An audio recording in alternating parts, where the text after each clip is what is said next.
దృష్టిలో పెట్టుకొని మాట్లాడవలసిందిగా కోరుతున్నాను. ఇప్పుడు బీసీ జనార్దన్ రెడ్డి గారు. ధన్యవాదాలు అధ్యక్ష, అవకాశం కల్పించినందుకు. అదేవిధంగా ఈరోజు 16వ సభాపతిగా ఎన్నికైనందుకు చాలా గర్వంగా ఉంది. ఎందుకంటే ఎంతో అనుభవం గల నాయకుడిగా తెలుగుదేశం పార్టీలో పుట్టినప్పటి నుంచి కూడా మీరు కంటిన్యూ అవుతూ ఈరోజు అగ్రస్థానంలో మీరు కూర్చోవడం చాలా సంతోషంగా ఉంది.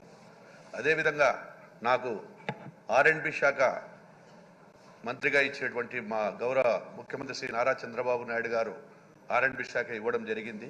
మీరు కూడా ఆర్ఎండ్బి శాఖ మంత్రిగా చాలా కాలం పాటు చేశారు. ఖచ్చితంగా కూడా మీ యొక్క ఆలోచనలు చేసుకొని ఈ రాష్ట్రంలో అభివృద్ధి చేయడానికి కూడా మీ సలహా సహకారాలు కోరుతారని చెప్పి కూడా కోరుకుంటున్నాను అధ్యక్ష. ఇక్కడ అధ్యక్ష, ఎందుకంటే ఒక శాసనసభ్యుడిగా నేను ఒకసారి మొదట 2014 నుంచి 19 వరకు ఉన్నాను.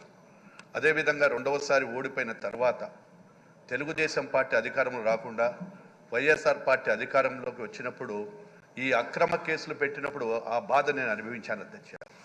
32 రోజులు నన్ను జైల్లో పెట్టి, అది కూడా ఎక్కడో అక్కడ దగ్గరలో ఉన్నటువంటి ఆళ్ళగడ్డనో అక్కడ దగ్గరలో ఉన్నటువంటి కర్నూలు కాకుండా ఆదోని అనేటువంటి మాకు సంబంధం లేని ప్రాంతానికి తీసుకెళ్లి లోపల పెట్టినప్పుడు ఈ అక్రమ కేసులు తమ మీద పెట్టినప్పుడు ఏ విధంగా బాధ ఉంటుందో అనుభవించినటువంటి నాకు కూడా తెలుసు అధ్యక్ష.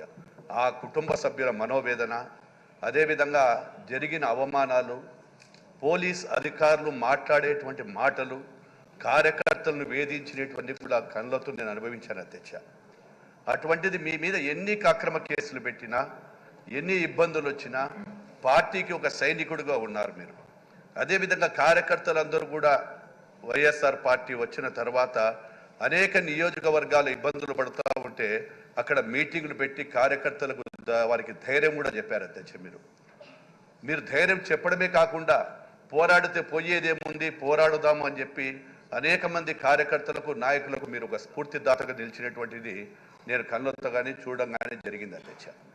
ఇక్కడ తమని ఒకటే కోరుతా ఉన్నాం అధ్యక్ష, ఈరోజు ఎవరైతే అక్కడ ప్రతిపక్షంలో ఉన్నటువంటి నాయకులు, ప్రతిపక్షం వద్దని ఇందాక కూడా మనం కూడా అనుకున్నాం అధ్యక్ష, మరి ఆ పోరాటం చేసి ఎన్నో అవమానాలు చేసిన మా నాయకుని మాటలు మాట్లాడిన వారు పెరిగి పందలు, కనీసం ఈరోజు వారు గెలిచిన 11 మంది బాధ్యత వారికి సభ జరిగేటప్పుడు ప్రజా సమస్యల మీద కానీ ప్రజల కోరిక ఏదైనా ఉన్నప్పుడు కానీ వారిని వినపడి ఇక్కడ ఉండి మాట్లాడవలసిన బాధ్యత ఉంది.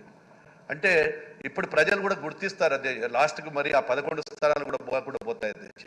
ఎందుకంటే వారికి ఒక బాధ్యత ఎన్నిక ఇచ్చిన తర్వాత వారు కూడా ఇక్కడ ఉండి సభలో మాట్లాడవలసిన అవసరం ఉంటుంది అధ్యక్ష. ఏది ఏమైనప్పటికీ మిమ్మల్ని ఆ స్థానంలో కూర్చోబెట్టినటువంటి ప్రతి ఒక్కరికి కూడా ఈరోజు మిమ్మల్ని గౌరవమైనటువంటి ప్రారంభం చేసినందుకు ప్రతి ఒక్కరికి కూడా ధన్యవాదాలు తెలియజేస్తూ, భవిష్యత్తులో మీ యొక్క ఆదేశాల ప్రకారం మేము అందరం కూడా చేస్తామని చెప్పి సెలవిస్తూ మీకు అవకాశం